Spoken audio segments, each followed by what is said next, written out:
नमस्कार दोस्तों, स्वागत है आपका रैंकिंग्स अड्डा पर, जहां हम आपके हर एक वनडे एग्ज़ाम की तैयारी को आसान बनाते हैं। आज के वीडियो में हम बात करेंगे अपने आसपास के पदार्थ के बारे में। यह टॉपिक न सिर्फ आपकी परीक्षा के लिए ज़रूरी है, बल्कि यह आपको कॉन्सेप्ट को आसानी से समझने में भी मदद करेगा।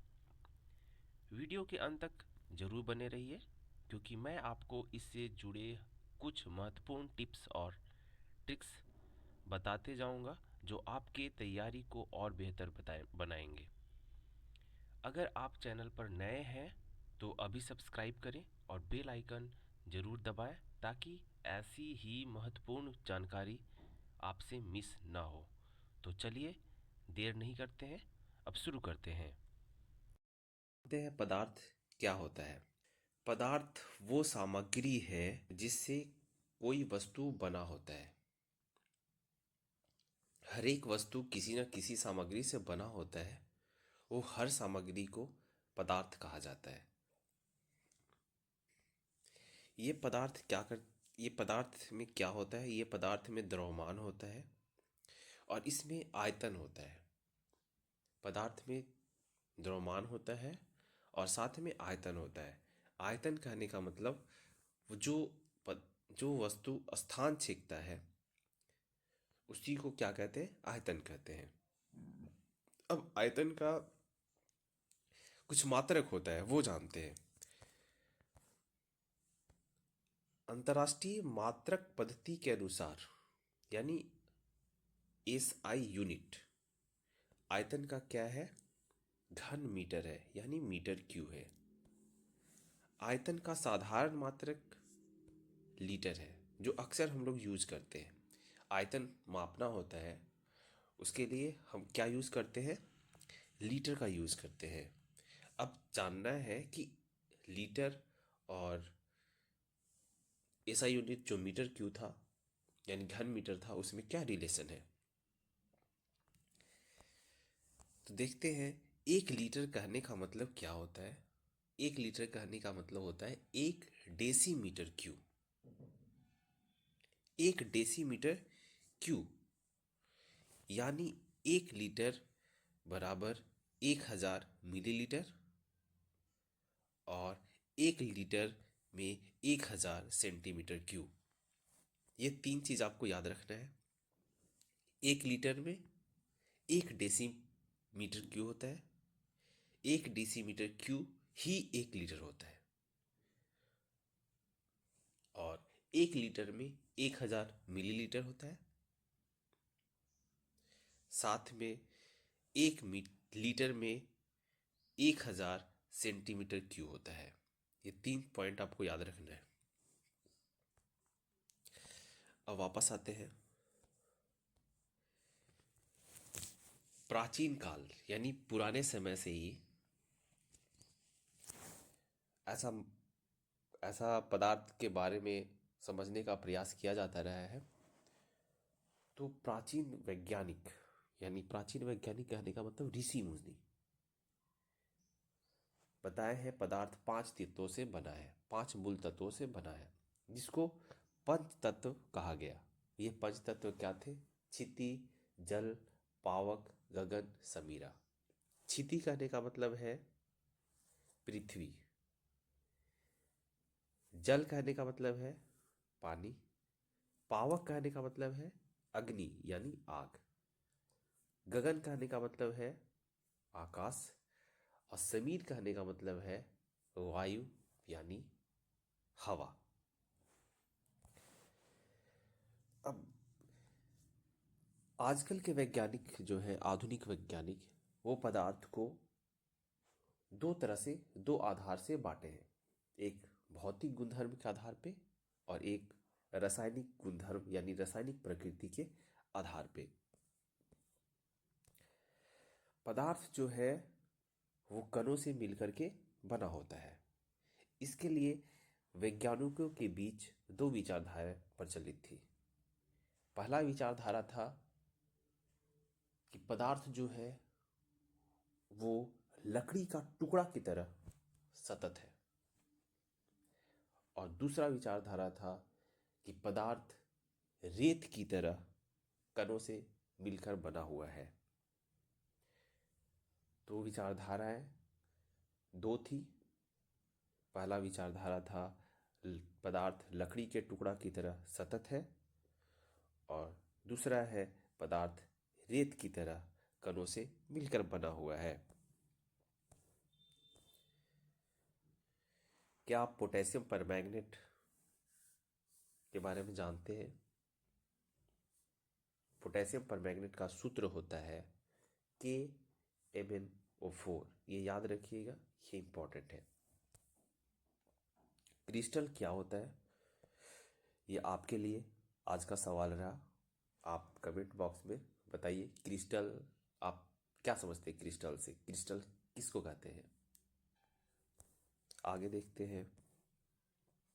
एक वर्ड है तनुकृत। तनुकृत क्या होता है? तनुकृत मतलब तनु कर देना। तनु कर देना मतलब पतला कर देना। पतला करने का मतलब क्या? पतला करना, किसी विलेय की सांद्रता को कम कर देना। और विलेय क्या होता है? विलेय होता है जिसको आप घुलाते हैं, मतलब जिसको आप घोरते हैं, उसकी सांद्रता, उसका कंसंट्रेशन, उसकी मात्रा को कम कर देना। उसकी मात्रा मतलब दैट मीन्स वो आप मात्रा मत समझ लीजिएगा। जैसे चीनी और पानी लिए, एक कटोरा पानी लिए, उसमें एक मुट्ठी चीनी डाल दिए, घुलेगा? बहुत मुश्किल से वो घुलेगा। लेकिन आप उसमें से आधा मुट्ठी चीनी डालिएगा तो आसानी से घुल जाएगा। तो इस तरह से उसका सांद्रता क्या कर दिए? कम कर दिए। तो सांद्रता कम करने का दो तरीका है। या तो आप जिसको घुला रहे हैं, यानी जो विलेय है, उसकी मात्रा को आप कम कर दीजिए, या फिर जो विलायक है जिसमें आप घुला रहे हैं उसकी मात्रा को बढ़ा दीजिए। तो इस तरह से सांद्रता कम हो जाएगा। और सांद्रता कम कर देना ही क्या कहलाता है? तनुकृत करना कहलाता है।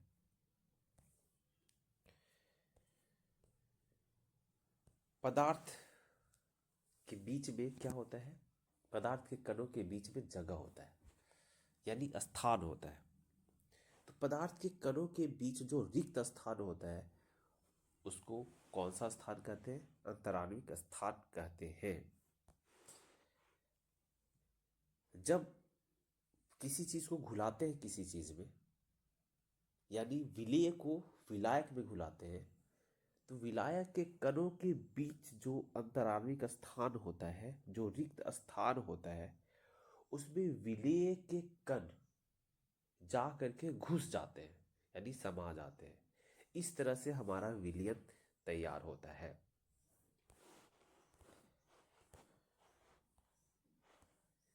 अब एक जानना है कॉपर सल्फेट, और एक है पोटेशियम परमैंगनेट। ये भी आपके लिए। कॉपर सल्फेट का क्या सूत्र है? कमेंट बॉक्स में लिखिए। पोटेशियम परमैंगनेट का क्या सूत्र होता है? ये भी आप कमेंट बॉक्स में लिखिए। आगे देखते हैं पदार्थ के कणों के बीच जो गति होता है उसके बारे में। पदार्थ मूलतः तीन तरह का होता है। एक ठोस होता है, एक द्रव होता है, और एक गैस होता है। ठोस के कण के बीच में जगह ही नहीं होता है, अर्थात अंतराण्विक स्थान बहुत कम होता है, नगण्य होता है। इसलिए ठोस के कण गति बहुत कम करते हैं। उसकी अपेक्षा द्रव में, द्रव के कणों के बीच स्थान, यानी द्रव के कणों का अंतराण्विक स्थान ज़्यादा होता है। और जब ज़्यादा होता है तो द्रव के कण गति ज़्यादा करते हैं। और इस तरह से जब गति तेज करते हैं तो उनके द्रव के कण में क्या होगा? उसका गतिज ऊर्जा होगा। गति करने की वजह से गतिज ऊर्जा होगा। वहीं गैस के कणों के बीच रिक्त स्थान ज़्यादा होता है। यानी अंतराणविक स्थान ज़्यादा होता है। और जब ज़्यादा होगा तो वो अधिक स्वतंत्र होंगे गति करने के लिए। गैसों के कण जो है वो गति ज़्यादा करेंगे, ज़्यादा तेजी से करेंगे। इस तरह से गैसों का गतिज ऊर्जा ज़्यादा होता है। अब बात रही कि अंतराणविक स्थान कम होना, ज़्यादा होना, उसका गति करना कैसे डिपेंड कर रहा है। तो समझिए, गैस के ठोस के जो कण हैं उनके बीच अंतराणविक स्थान कम है। कम क्यों है? क्योंकि ठोस के कण में जो आकर्षण बल लग रहा है एक दूसरे के प्रति वो ज़्यादा है। जब कण में आकर्षण बल ज़्यादा रहेगा तो अंतराणविक स्थान ऑटोमेटिक है कि कम जाएगा। जब अंतराणविक स्थान कम रहेगा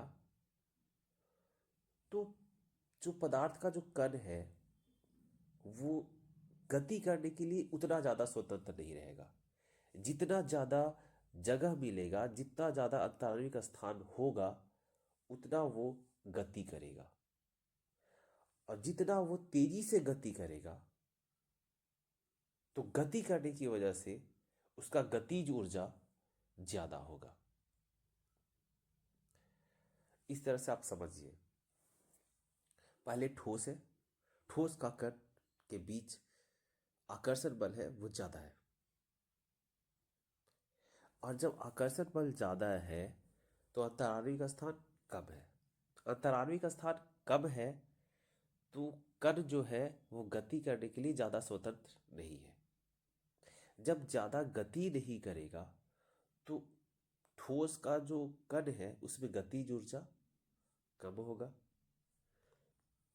वही द्रव के कण के बीच आकर्षण थोड़ा सा कम होता है।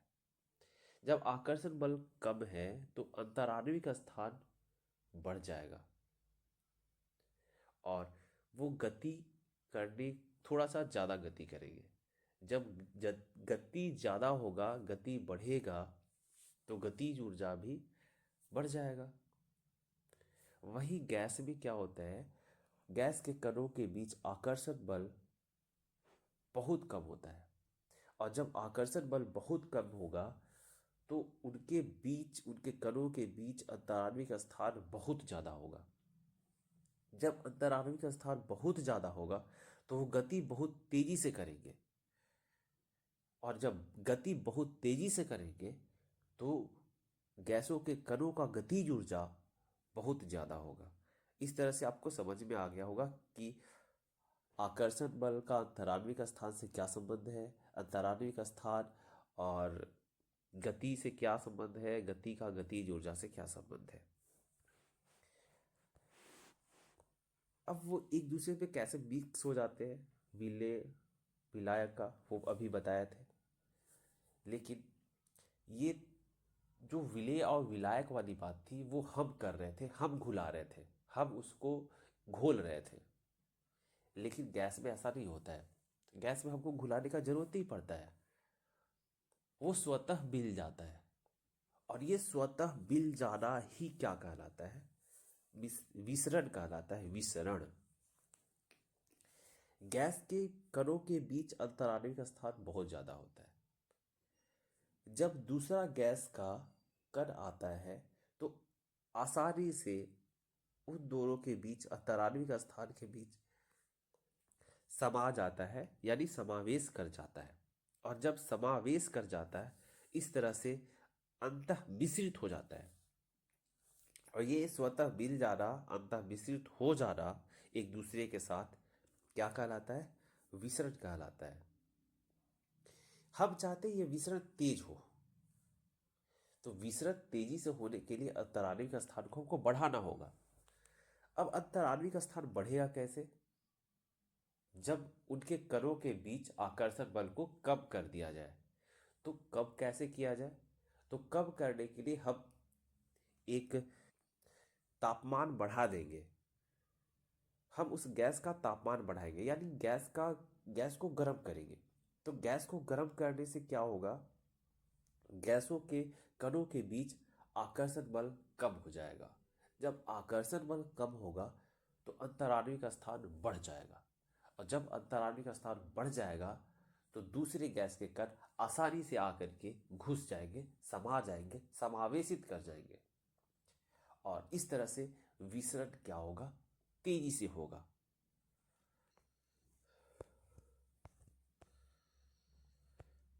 पदार्थ के कण एक दूसरे को आकर्षित करते हैं, ये अभी हमने बताया।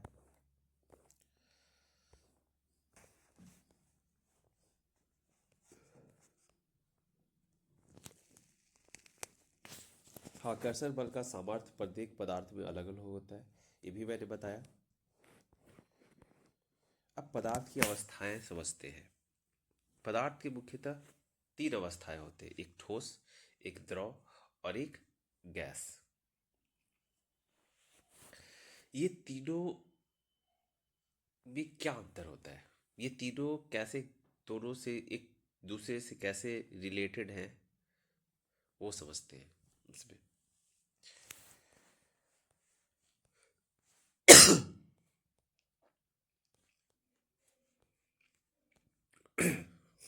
एक है संपीड़ितता की जिक्र करना है। ठोस के कण के बीच आकर्षण बल ज्यादा था। जब आकर्षण बल ज्यादा था तो उनके बीच में आकर्षण जो अंतराणु स्थान है वो बहुत कम है, और जब बहुत कम है तो क्या उन कणों को दबा सकते हैं हम? पदार्थ को हम दबा सकते हैं, उनके कणों को दबाना यानी उस पदार्थ को दबा देना, यानी उसको कंप्रेस कर देना, उसको संपीड्य कर देना। तो संपीड्य करना थोड़ा सा मुश्किल है, क्योंकि अंतराणु का स्थान तो बहुत कम है, वो ऑलरेडी पूरा भरा हुआ है खचाखच। वही द्रव की बात करें तो उनके कणों के बीच आकर्षण बल थोड़ा कम होता है, और जब आकर्षण बल थोड़ा कम होता है मतलब उनका उनके कणों के बीच अंतराणु का स्थान ज़्यादा होता है। जब ज़्यादा होता है तो उसको तो हम कर कर सकते हैं ना। तो कम करना, कैसे कम करेंगे, दबा करके। तो दबाएंगे तो दबेगा, लेकिन थोड़ा मेहनत करना पड़ेगा, थोड़ा ज़्यादा दम लगाना पड़ेगा। इस तरह से हम बोल सकते हैं कि ठोस का जो संपीड़ितता है वो नगण्य होता है, लेकिन द्रव का संपीड़ितता थोड़ा सा है ज़्यादा, और गैस का तो बहुत ज़्यादा है, क्योंकि गैस के कणों के बीच अंतराणु का स्थान बहुत ज़्यादा है। क्योंकि उसके गैस के कण एकदम स्वतंत्र होते हैं, कोई आकर्षण बल ही नहीं होता है, मतलब न के बराबर आकर्षण बल होता है, तो उसको आसानी से दबाया जा सकता है। तो इस तरह से जितने पदार्थ होते हैं उसका एक निश्चित आकार होता है, स्पष्ट सीमाएं होती है, अस्थिर आयतन होता है। ये उस पदार्थ का गुण दिखेगा तो हम क्या बोलेंगे, वो कौन सा पदार्थ होगा, गैस? बिल्कुल नहीं, गैस का निश्चित आकार होता ही नहीं। द्रव नहीं, उसका आकार तो निश्चित उसका भी नहीं होता है, जिस पे रखते हैं उसका आकार ले लेता है। तो ये किसकी बात कही जा रही है, ये ठोस की बात कही जा रही है। अब इस तरह गैस में भी बोल सकते हैं, गैस में क्या क्या कर सकते हैं आप, और द्रव में क्या क्या कर सकते हैं वो। तो द्रव के बारे में अब देखते हैं। तो द्रव में क्या होता है, द्रव कैसे समझते हैं, ये द्रव है, वो देखते हैं बहा कर, अरे वो तो बह रहा है, बह रहा है यानी तो वो द्रव है। वो बह रहा है दैट मीन्स वो आकार बदल रहा है ना। वो दृढ़ नहीं है यानी वो तरल है। क्या आप बता सकते हैं कि जल में हवा होता है? हाँ, जल में हवा होता है। अगर हवा होता नहीं तो जल में मछली कैसे रह लेती, कैसे सांस ले लेती है? जलीय जो पौधे होते हैं, जो जल में अंदर जो होते हैं, वो कैसे सांस लेते हैं, वो श्वसन कैसे करते हैं? इसका मतलब जल में वायु घुला होता है।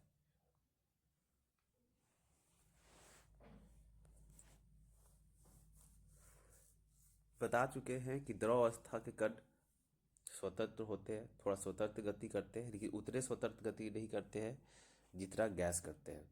द्रव के कणों के बीच रिक्त स्थान भी ज़्यादा होता है ठोस की अपेक्षा, लेकिन गैस के कणों के रिक्त स्थानों के बीच जो होता है जगह, उससे तो कम होता है।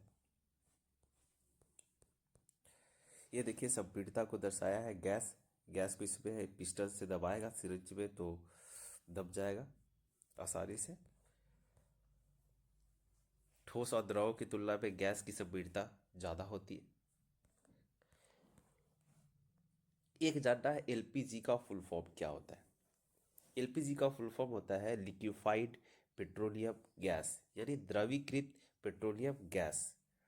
एक होता है सीएनजी यानी कंप्रेस्ड नेचुरल गैस, यानी संपीड़ित प्राकृतिक गैस। देखिए यहाँ ठोस के कण देखिए कितना नजदीक नजदीक है, तो ये घूम भी नहीं सकते, मूव भी नहीं कर सकते, गति ही नहीं कर सकते। इनके बीच में देखिए कितना आकर्षण बल कितना तेज है, तभी तो एक दूसरे से ज्यादा चिपके हुए हैं। एक दूसरे से ज्यादा चिपके हुए यानी आकर्षण बल दोनों कणों के बीच में, ठोस के कणों के बीच में ज्यादा है। इस तरह से इनका बीच अंतराण्विक स्थान है वो कम गया। जब अंतराण्विक स्थान कम गया तो ये गति ही नहीं कर पाएंगे ज़्यादा, तो गति कम कर पाएंगे तो यानी गतिज ऊर्जा कम हो जाएगा। वही देखिए द्रव में द्रव में आकर्षण बल कम गया है यानी द्रव के कणों के बीच जो अंतराण्विक स्थान है वो बढ़ गया है, तो ये थोड़ा सा ज़्यादा गति कर सकते हैं। और जब ये गति ज़्यादा करेंगे तो गतिज ऊर्जा बढ़ जाएगा। वही देखिए गैस के कण के बीच में तो वो आकर्षण बल बहुत कम होता है, यानी आकर्षण बल कम है तो अंतराण्विक स्थान देखिए बढ़ गया है। और जब अंतराण्विक स्थान बढ़ गया है तो ये आराम से गति तेजी से करते हैं, और जब गति तेजी से करेंगे तो गतिज ऊर्जा बढ़ जाएगा।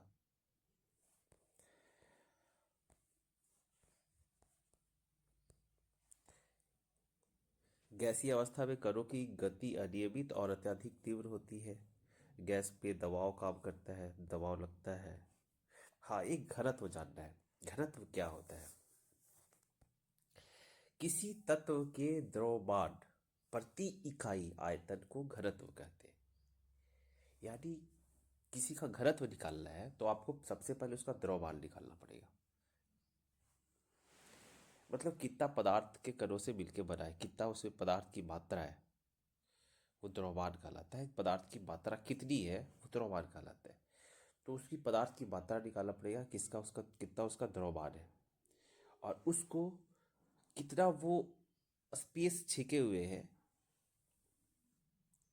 यानी उसका आयतन निकालना पड़ेगा। अब उसके आयतन से द्रव्यमान को भाग देना पड़ेगा। तो द्रव्यमान को आयतन से भाग देने पे जो प्राप्त होता है वही क्या होता है? घनत्व होता है।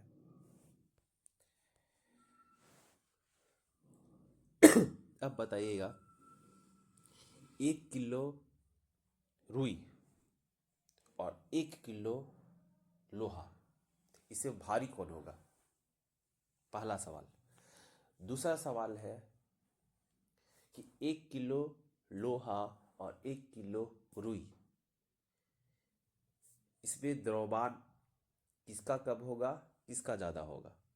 फिर बताना है 1 किलो रुई और 1 किलो लोहा, इसमें भार किसका कम होगा, किसका ज़्यादा होगा? फिर बताना है 1 किलो रुई और 1 किलो लोहा, इसमें घनत्व किसका कम होगा, किसका ज़्यादा होगा? कमेंट बॉक्स में आपका इंतज़ार रहेगा। ये सवाल का जवाब मुझे चाहिए। देखते हैं कौन दे पाते हैं। आगे है तापमान परिवर्तन का प्रभाव पदार्थों पे क्या पड़ता है।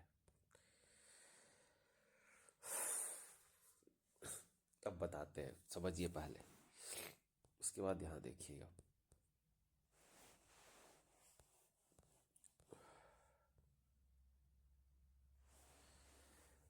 ठोस के कणों के बीच आकर्षण बल ज्यादा था, लेकिन हम चाहते हैं कि उसका आकर्षण बल थोड़ा कम हो जाए,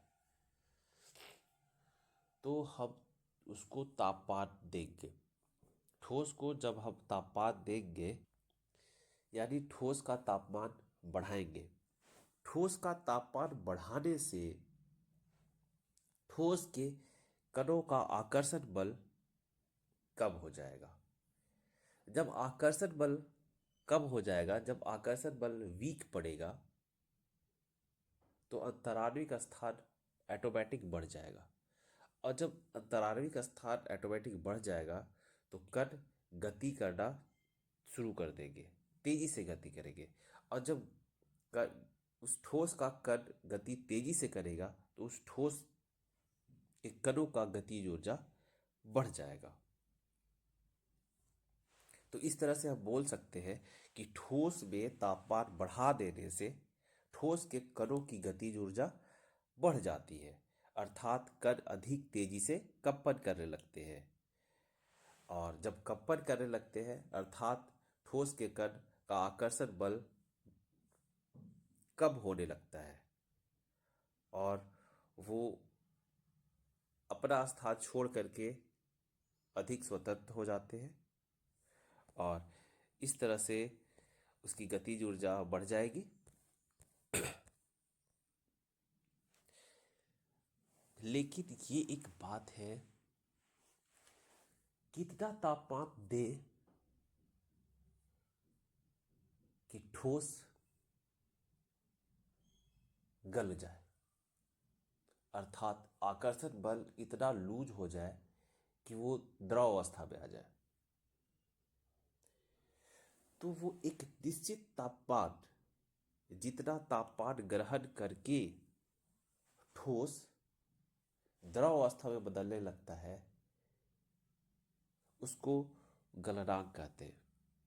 तो गलनांक क्या है? गलनांक वो न्यूनतम तापमान है जिस तापमान पे ठोस गलना शुरू करता है, यानी गल करके द्रव बनना शुरू करता है। तो कैसे गलेगा?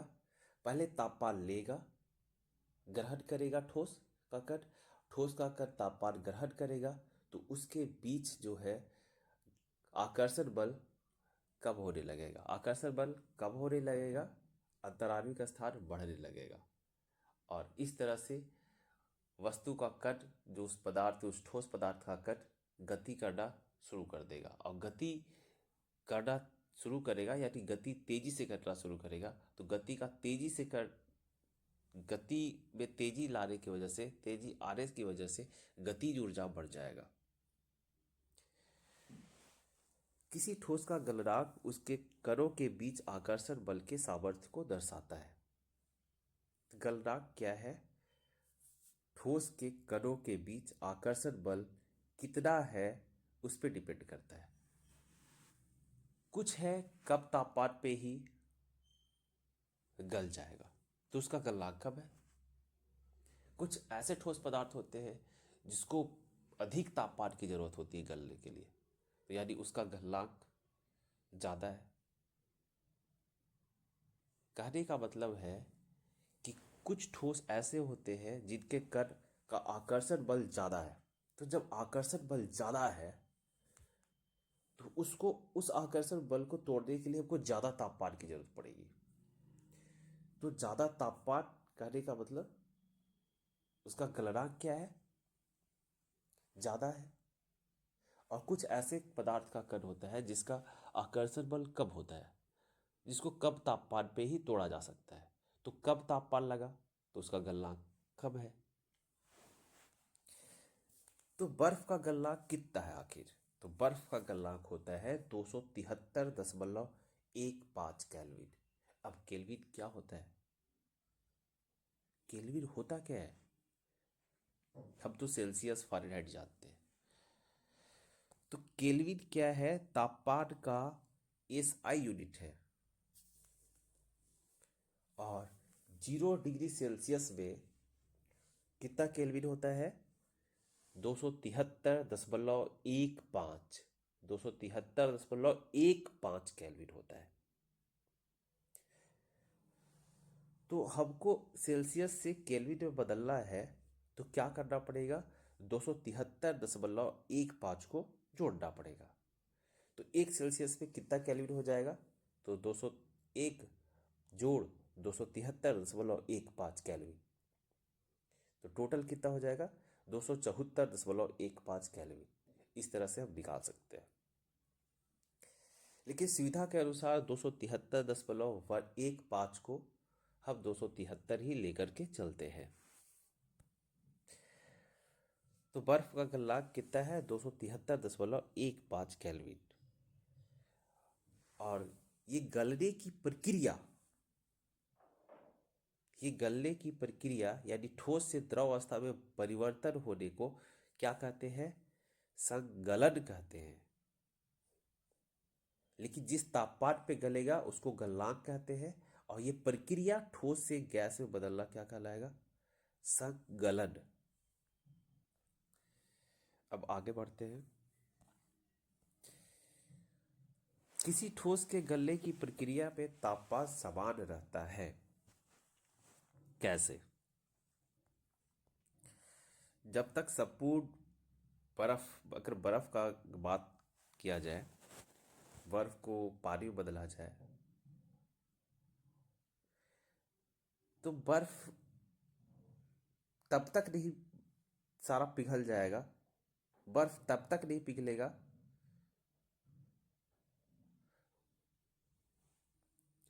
जब तक उसका बर्फ के कणों के बीच जो अंतराणविक स्थान है उसको तोड़ने के लिए, मतलब एक कब तापमान देंगे तो आकर्षण बल, बर्फ का कणों के बीच आकर्षण बल है वो टूटेगा ही नहीं। थोड़ा सा बढ़ाएंगे तब भी नहीं टूटेगा, थोड़ा सा और बढ़ाएंगे तब देखेगा कि नहीं टूटने लगा। तो वो न्यूनतम तापमान जो बर्फ के कणों के बीच अंतराणविक आकर्षण बल को तोड़ना शुरू कर दे, तो उस न्यूनतम तापमान को तो गलनांक कहते हैं।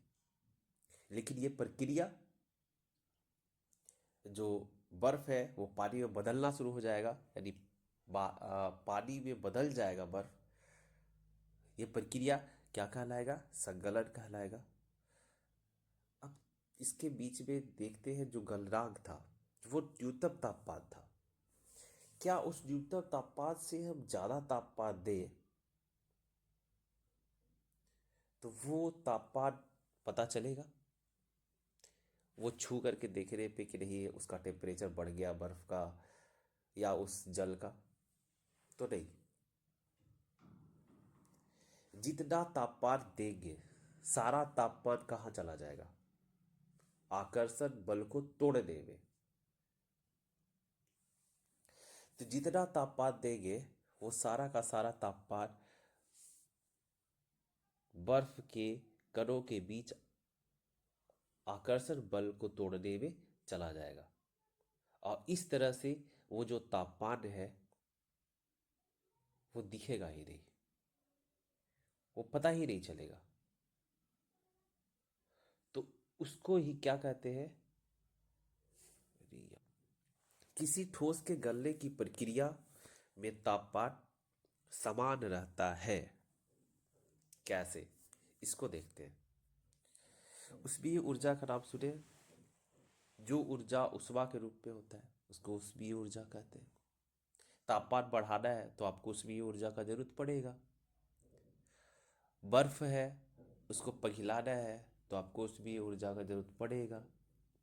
ठोस को द्रव में बदलना है तो उसमें आपको ऊष्मीय ऊर्जा का जरूरत पड़ेगा।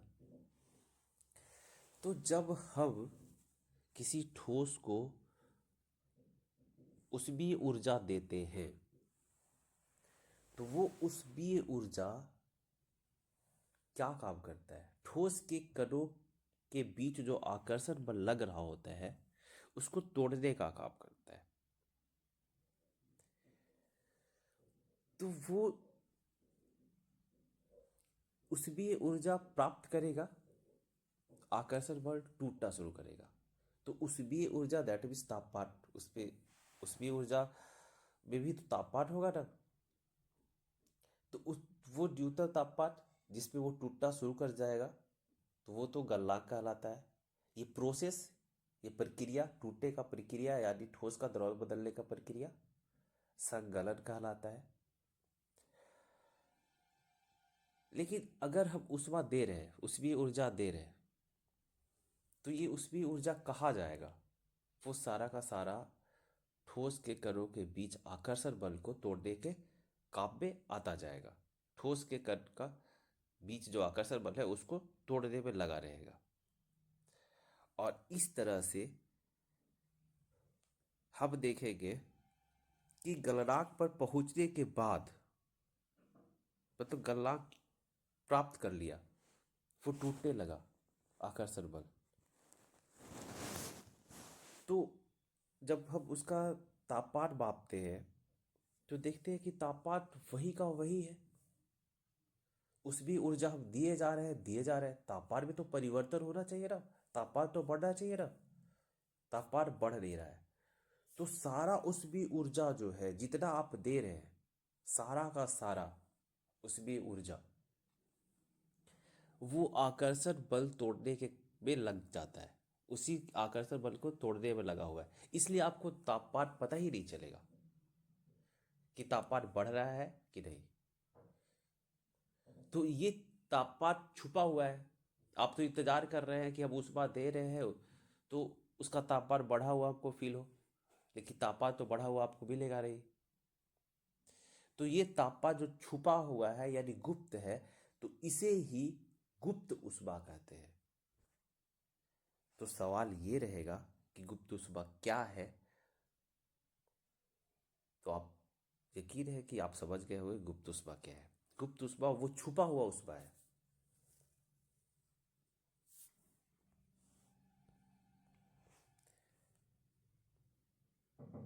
कणों के पारस्परिक आकर्षण बल को वशीभूत करके पदार्थ की अवस्था को बदलने में ये गुप्त ऊष्मा का उपयोग होता है।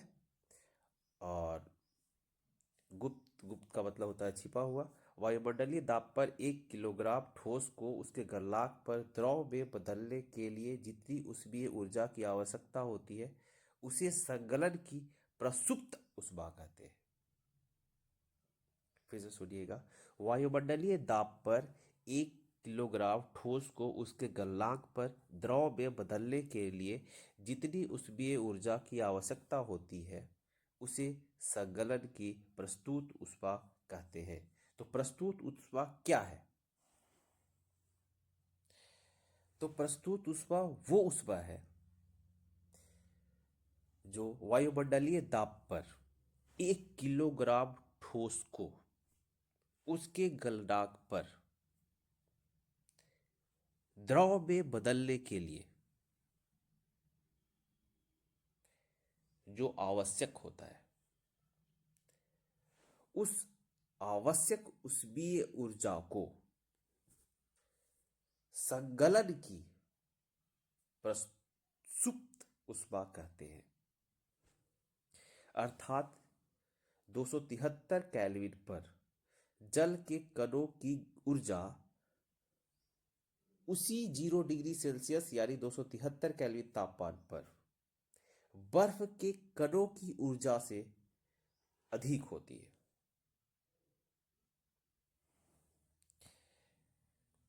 जब हम जल में ऊष्मीय ऊर्जा देते हैं तो कण अधिक तेजी से गति करते हैं।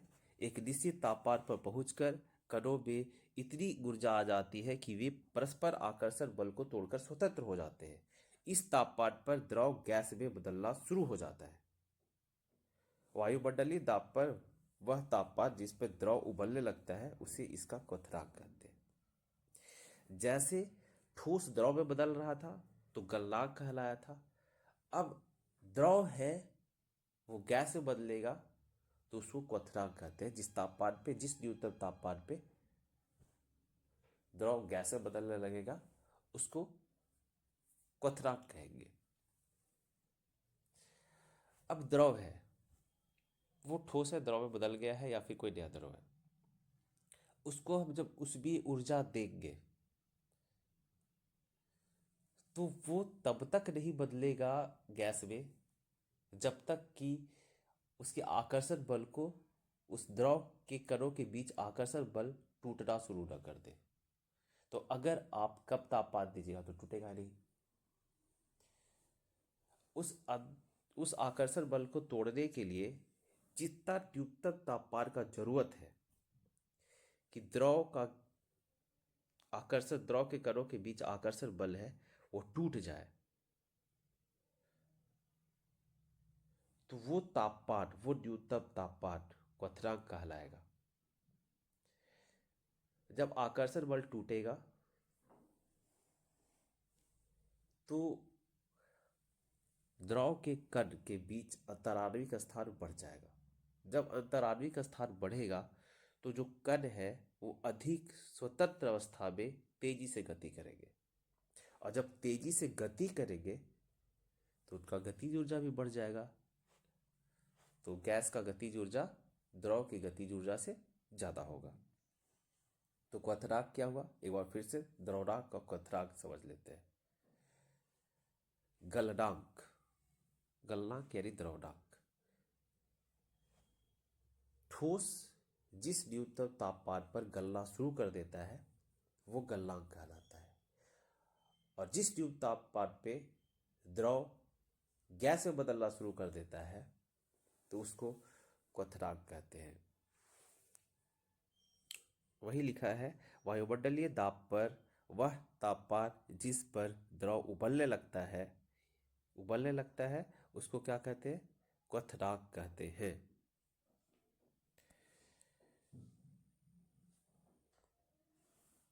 और जल के लिए क्वथनांक कितना है, 100 डिग्री सेल्सियस। 100 डिग्री सेल्सियस अर्थात कितना केल्विन, तो 100 डिग्री सेल्सियस को 273 में जोड़ दीजिए, 273.15, लेकिन मान के चलते मोटा मोटी 273, तो उसमें 100 जोड़िएगा तो हो जाएगा 373। तो इस तरह से जल के लिए क्वथनांक कितना है, 373 केल्विन। वाष्पीकरण का भी गुप्त ऊष्मा होता है, जब तक वो पूरी तरह से वाष्प में बदल ना जाए तब तक वो ऊष्मा पता ही नहीं चलेगा।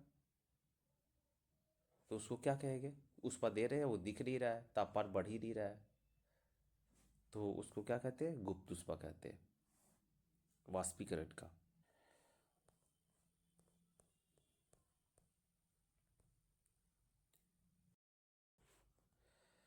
भाप के कणों ने वाष्पीकरण की गुप्त ऊष्मा के रूप में अतिरिक्त ऊष्मा अवशोषित कर ली है। अच्छा, अब देखिए, ठोस अवस्था द्रव अवस्था में जब बदलता है तो उसको ऊष्मा का जरूरत होता है, और फिर द्रव अवस्था जब गैस अवस्था में बदलता है तब भी उसको ऊष्मा का जरूरत पड़ता है। लेकिन अब इसको रिवर्स करना है, उल्टा, तो गैस अवस्था को द्रव अवस्था में बदलना है तो उसको ऊष्मा उसमें से निकालना होगा।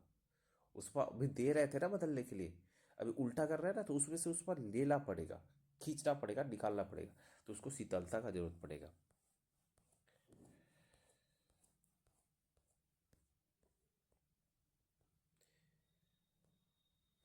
कुछ ऐसे पदार्थ भी होते हैं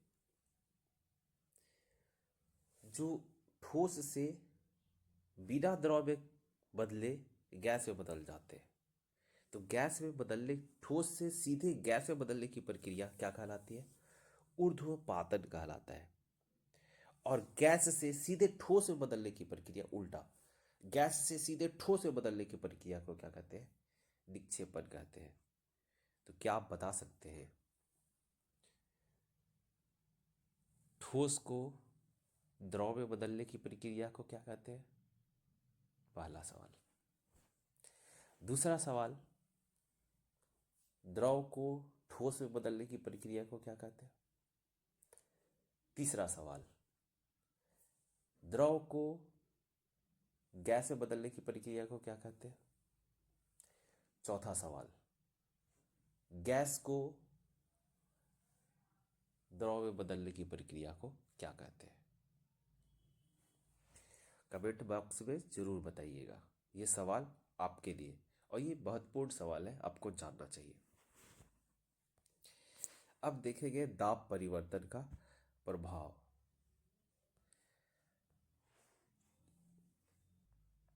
ये देखिए गैस इसमें भरा हुआ है। गैस को आप दबाइएगा तो दबेगा आसानी से। अंतराणु का स्थान जो ज़्यादा था वो कम जाएगा, और जब कम जाएगा तो वो गैस से द्रव में बदल जाएगा। ये तो आसानी से आप दबा दिए थे। अब इनके बीच में अंतराणु का स्थान कम हो गया है। अब इसको दबाने में आपको तकलीफ होगी, बहुत मुश्किल से दबेगा, लेकिन दबेगा। तो गैस का कण दब करके एक दूसरे में चिपकेगा, यानी अंतराणु का स्थान कम हो जाएगा, और इस तरह से वो ठोस में बदल जाएगा। लेकिन ठोस के बीच में तो अंतराणु का स्थान नगण्य होता है, बहुत कम होता है। अब उसको कंप्रेस आप नहीं कर सकते जल्दी आसानी से। और ये पहले ही आया था कि ठोस में कंप्रेसिबिलिटी यानी संपीड़ितता बहुत कम होता है। एक दाब बढ़ाने से और एक तापमान घटाने से गैस क्या चीज बदलेगा, द्रव में बदलेगा। दाब बढ़ा दीजिएगा तब भी द्रव जो है, जो गैस है सॉरी, वो द्रव में बदलेगा, और तापमान घटा दीजिएगा तब भी गैस जो है वो द्रव में बदल जाएगा। क्योंकि द्रव पे जो हम तापमान बढ़ाए थे तो गैस में बदला था, और दाब घटा भी दीजिएगा द्रव का तब भी वो गैस में बदलेगा। अब वायुमंडलीय दाब क्या है? वायुमंडलीय दाब, वायुमंडलीय दाब का माप कितना होता है? एक एटमॉस्फेरिक प्रेशर।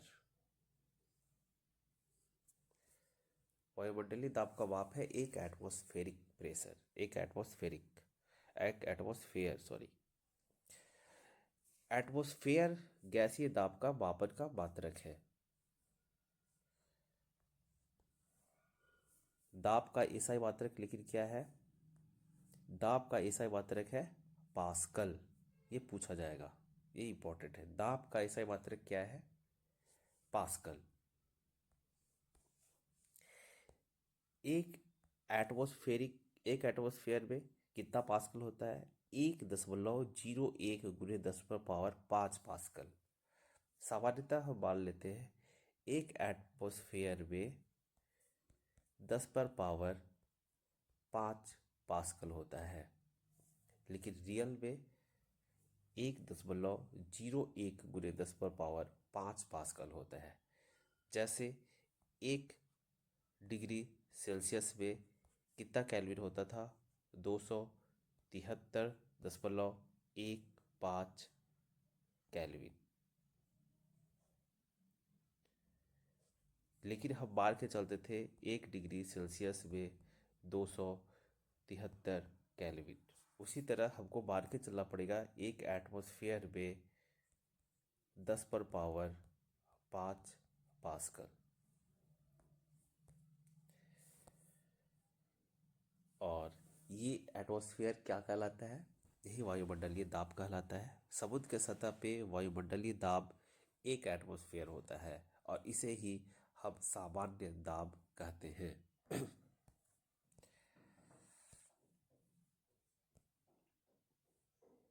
अब ऊर्ध्वपातन, वहां देख रहे थे ऊर्ध्वपातन जो ठीक सीधे ठोस से गैस में बदल जा रहा था। तो उसका एक अच्छा सा एग्जाम्पल है शुष्क बर्फ, यानी ड्राई आइस। ड्राई आइस इसको कहते हैं। ठोस कार्बन डाइऑक्साइड को ड्राई आइस कहते हैं। तो इससे रिलेटेड आप कम से कम 5 एग्जाम्पल और लिखेंगे। एक एग्जाम्पल नौसादर है, कपूर भी है, बाकी आपके लिए। और जो मैं सवाल आपके लिए छोड़ा था उसका जवाब यहाँ है। ठोस का द्रव में बदल जाना संगलन कहलाता है। द्रव का गैस में बदल जाना वाष्पीकरण कहलाता है, और गैस का ठोस में बदल जाना निक्षेपण कहलाता है।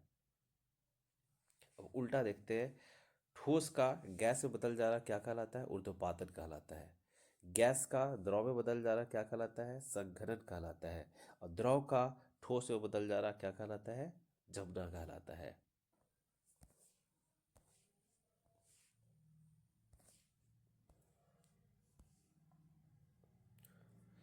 क्वथनांक से कम तापमान पर द्रव के वाष्प में परिवर्तित होने की इस प्रक्रिया को वाष्पीकरण कहते हैं। ये उतना इम्पोर्टेंट नहीं है। अच्छा, वाष्पीकरण का दर कैसे बढ़ता है? वाष्पीकरण यानी वाष्प में बदल जाना, वो द्रव का गैस में परिवर्तित हो जाना। तो हमको अगर वाष्पीकरण का दर बढ़ाना है तो कैसे कैसे आप बढ़ा सकते हैं? तो सबसे पहले उसका सतह क्षेत्र को बढ़ा दीजिए, वाष्पीकरण का दर बढ़ जाएगा। जैसे एक गिलास पानी को गर्म कीजिए और उसी गिलास के पानी को एक कढ़ाई में डाल दीजिए और तब गर्म करिए। सबसे पहले वाष्प किससे निकलना शुरू हो जाएगा? गिलास वाला तो बहुत देरी से निकलेगा, लेकिन वही कढ़ाई वाले में से थोड़ा देर के बाद निकलना शुरू हो जाएगा। तो वाष्पीकरण का दर तो बढ़ गया ना। तो वाष्पीकरण का दर बढ़ाना है तो आप सतह का क्षेत्र बढ़ा करके कर सकते हैं। फिर है तापमान में बढ़ा करके, तापमान में वृद्धि करके। तापमान में वृद्धि, अगर आप आँच कम कर दीजिएगा तब भी वाष्पीकरण देरी से होगा। लेकिन वही आँच अगर तेज कर दीजिएगा, यानी तापमान बढ़ा दिया, तो वो वाष्प तेजी से बनना शुरू कर देगा। तीसरा बात है आर्द्रता में कमी। अगर आसपास अगर आर्द्र है, आर्द्र कहने का मतलब हवा में जलवाष्प ज़्यादा है, तो वहाँ तो ऑलरेडी वाष्प भरा हुआ है, जलवाष्प। तो इसमें से जलवाष्प निकलेगा तो कहा जाएगा जगह ही नहीं है ना, उसको तो जो जलवाष्प ऑलरेडी सब छेक करके रखा है। तो जब जलवाष्प ऑलरेडी छेक करके रखा है तो थोड़ा ये धीरे निकलेगा। अगर आर्द्रता वहाँ से आप हटा दीजिएगा, यानी जलवाष्प की मात्रा वहाँ से ख़त्म कर दीजिएगा, यानी जगह मिल जाएगा उसको निकलने के लिए, तो तब भी वाष्पीकरण तेजी से होगा। तो आर्द्रता में कमी होगा तो वाष्पीकरण का दर बढ़ जाएगा। और चौथा है वायु की गति में वृद्धि। जलवाष्प निकल रहा है तो वाष्पीकरण के बाद तो वो वहीं पे है। अगर हवा चलेगा वहाँ से तो वो जलवाष्प उड़ जाएगा वहाँ से, अब हट जाएगा तो फिर से जलवाष्प निकलेगा, फिर से वो हटेगा, फिर से निकलेगा, फिर से हटेगा। इस तरह से जलवाष्प जल्दी जल्दी निकलना शुरू हो जाएगा, यानी वाष्पीकरण का रेट, वाष्पीकरण का दर बढ़ जाएगा। अब वाष्पीकरण के कारण शीतलता कैसे होती है, इसको पढ़ते हैं। खुले हुए बर्तन में रखे द्रव में निरंतर वाष्पीकरण होता है रहता है। खुला हुआ बर्तन है, उसमें कोई द्रव रख दीजिएगा तो वो उड़ता रहता है। अब इसका सीधा एग्जाम्पल है, एक कटोरा पानी ऐसे ही छोड़ दीजिए, धूप पे नहीं रखिए, ऐसे ही छोड़ दीजिए और 1 महीना के बाद देखिएगा खत्म। कैसे? वो हमेशा उसमें जल क्या होगा, वाष्पीकरण होते रहता है। क्यों? क्योंकि तापमान वो ले रहा है। कहाँ से ले रहा है? वातावरण से। वातावरण गर्म होगा, थोड़ा सा जलवाष्प बनेगा, हल्का ही बनेगा, हल्का हल्का बनते बनते एक समय आएगा, उड़ जाएगा। वाष्पीकरण के दौरान कम हुई ऊर्जा को पुनः प्राप्त करने के लिए द्रव के कण अपने आसपास से ऊर्जा अवशोषित कर लेते हैं। वाष्पीकरण हुआ तो उसका ऊर्जा कमा, और इस कमी हुई ऊर्जा को पुनः प्राप्त करने के लिए जो द्रव का कण है वो अपने आसपास से ऊर्जा अवशोषित कर लेता है। इस तरह आसपास से ऊर्जा के अवशोषित होने के कारण शीतलता हो जाती है। आसपास से ऊर्जा वो ले लिया, अवशोषित कर लिया, तो आसपास का जो जगह है उसमें तो ऊर्जा कम गया, और कब गया तो वो आसपास का जो जगह है वो शीतल हो जाएगा। जैसा कि आप एसीटोन किसको कहते हैं? Nail paint remover. जो नेल पेंट जो होता है उसको हटाने के लिए जो हमारी महिलाएं लगाती है उसको एसीटोन कहते हैं। एसीटोन का सूत्र क्या होता है? रासायनिक सूत्र C3H6O। इसका बहुत उपयोग करते हैं, इसका यूज़ करते हैं। जैसे देखे होंगे कि घड़ा में पानी रखा रहता है गर्मी के दिन में, तो घड़ा का पानी ठंडा रहता है। दूसरा एग्जाम्पल है इसका, तो गर्मी के दिन में हम अपने छत पे पानी डालते हैं ताकि रात में जब नीचे सोए छत पे तो गर्म ना लगे, उस समय ठंडा लगता है नीचे से। और गर्मी के दिन में हम सूती कपड़ा पहनते हैं। फिर हाँ, बस इतना ही, और कुछ नहीं है। इस तरह से आज का चैप्टर समाप्त हो गया। आप एक बार क्या क्या सीखा है उसको देखेंगे।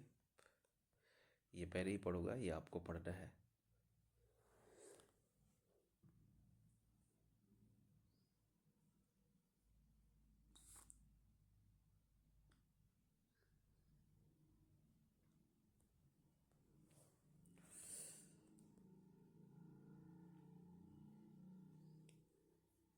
क्विक रिवीजन करना है, बस स्पीड स्पीड में देख लेना है कि हाँ मैंने ये सीखा, मैंने ये सीखा, हाँ मैंने ये सीखा था, मैंने इसके बारे में पढ़ा था।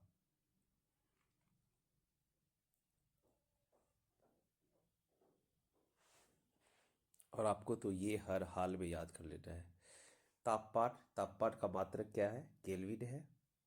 ये एसआई मात्रक, अंतर्राष्ट्रीय मानक के अनुसार तापमान का मात्रक केल्विन होता है, जिसका प्रतीक के होता है। लंबाई का मात्रक मीटर होता है, जिसका प्रतीक स्मॉल एम होता है।